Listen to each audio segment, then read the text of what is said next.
Mga kapatid, ang mabuting balita ng Panginoon. Pinupuri ka namin, Panginoong Hesukristo. Good evening po sa inyong lahat.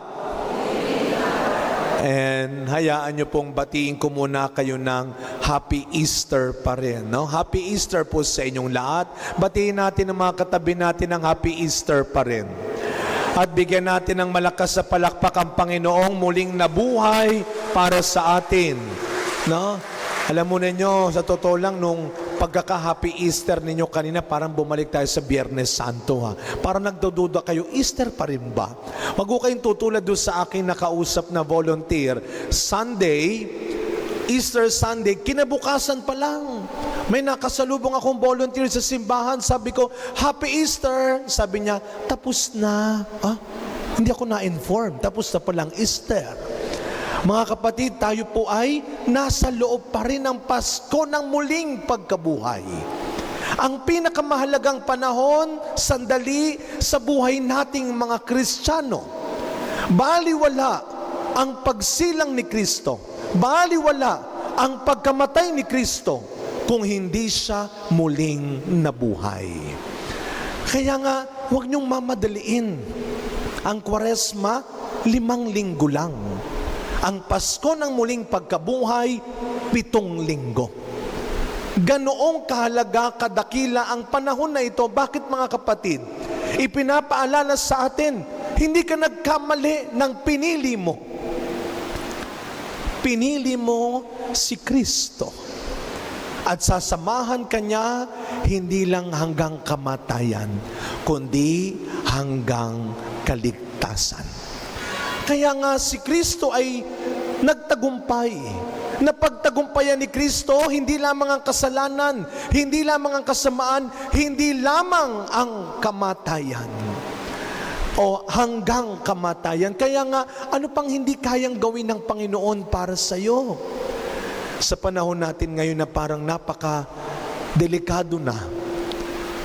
Pagpasok ng Mayo, hindi maganda ang mga balitang bumungad sa atin. Parang hindi mo na alam kung saan ka ligtas. Nakatabi ka na, nasa sasakyan ka na, nasa loob ka na. Kaya alam nyo, hindi po sapat yung mag-iingat lang. Dagdagan mo lagi yung pagdarasal. More prayer, more power. At sino ang unang gumawa at nagturo sa atin? Ang nanay natin. Kaya nga daw sa unang himala ni Kristo, sino ang kasama at katulong niya? Ang kanyang ina. Ang kanyang nanay. At ano ang sinabi lang ni Maria sa kanyang mga kasama? Gawin ninyo ang sasabihin niya. Sumunod kayo. Kumbaga sa termino ng mga magulang ngayon, lalo na ng mga nanay, sa linggo, Mother's Day. Advance Happy Mother's Day sa mga nanay na nandito. At kung meron man kayong pinakadakilang naituro at dapat itinuturo sa mga anak, apo ninyo, isa lang. Magdasal ka. Pray. Give God to your children. Give God to your family. At yun ang binigay ni Maria sa kanyang mga alagad. Makinig kayo sa aking anak. Sundin ninyo ang aking anak. Kaya sa lahat ng pagpapakita ni Maria kagaya sa Fatima, isa lang ang kanyang panawagan, magbalik loob kayo. Maniwala kayo. Kaya sa ating unang pagbasa, ano ang sabi ni Felipe? Gusto mong mabinyagan? Naniniwala ka ba? Sumasampalataya ka ba? At nung sinabi ng eunuch, naniniwala kung si Kristo ay ang anak ng Diyos. Kaya yung pananalig napakahalaga. I am sure bawat magulang naghahangad kayo ng mabuti para sa mga anak ninyo. Hindi ko alam kung may magulang ba na naghangad kung paano niya sisirain ang buhay ng anak niya. Sabi nga nung aking nabasa, minsan ang pagpili mo sa kapayapaan bilang nanay ay ang pagliligtas mo sa buhay ng iyong anak.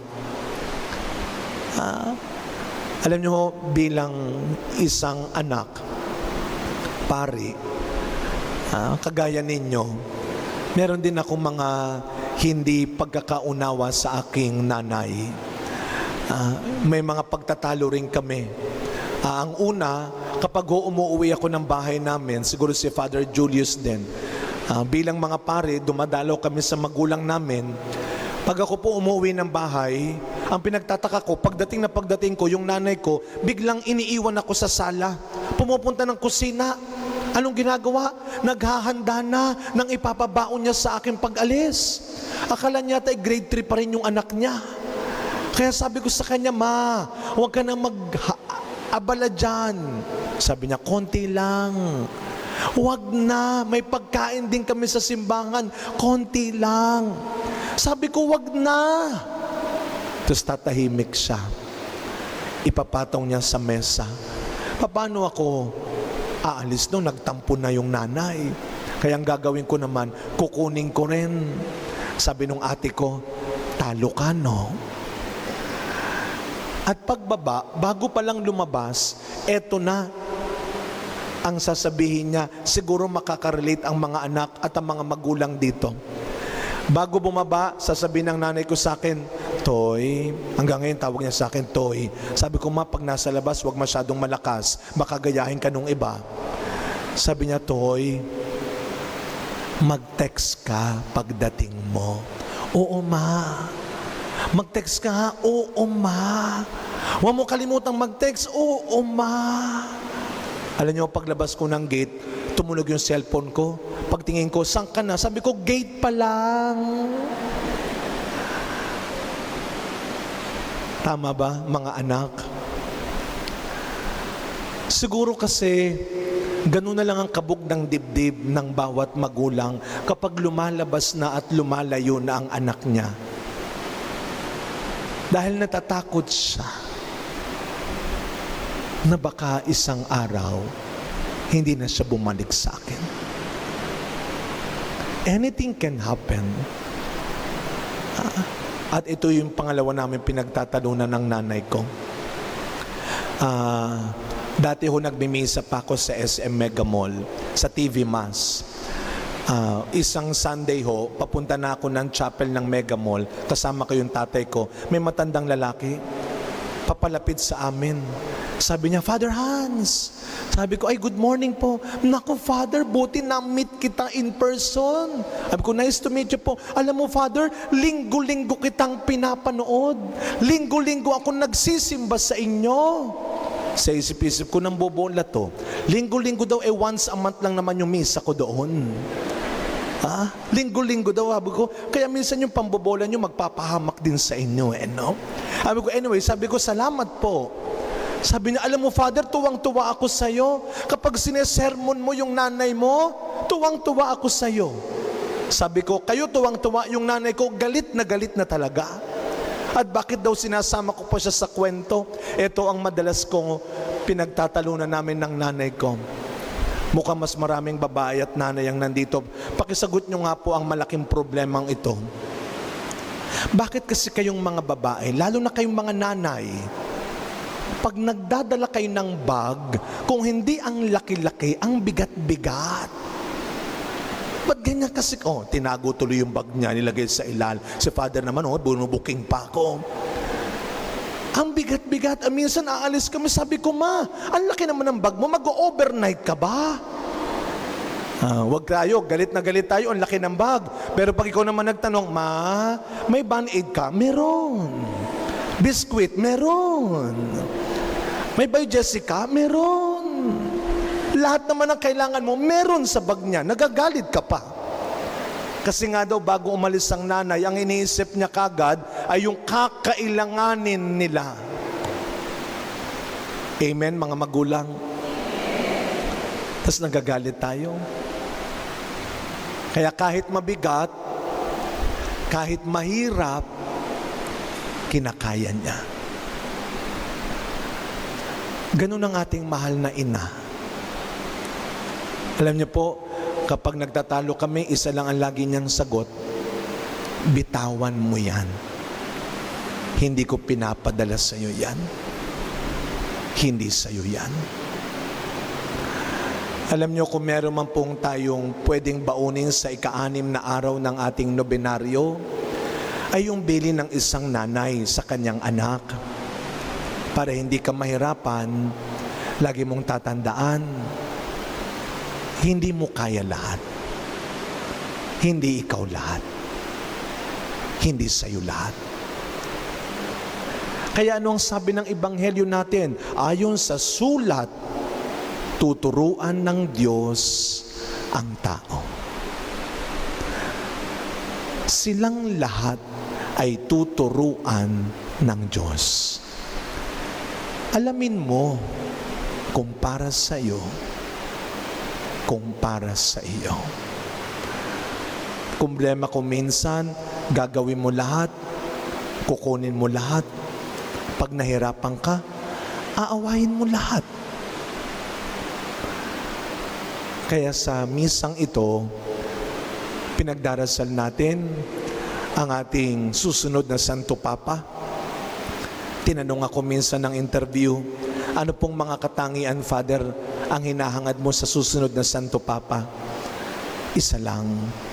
Hindi katulad niya, hindi katulad ni, isa lang. Naway maging kawangis siya ni Kristo. What the church needs now is a leader who is Christ-like. Sabi nung interview, sa tingin mo, Father, dapat bang ipagpatuloy nung susunod na Santo Papa ang ginawa ni Pope Francis? Sabi ko, ang dapat niyang ipagpatuloy ay ang itinuro ni Kristo. Always Jesus, only Jesus.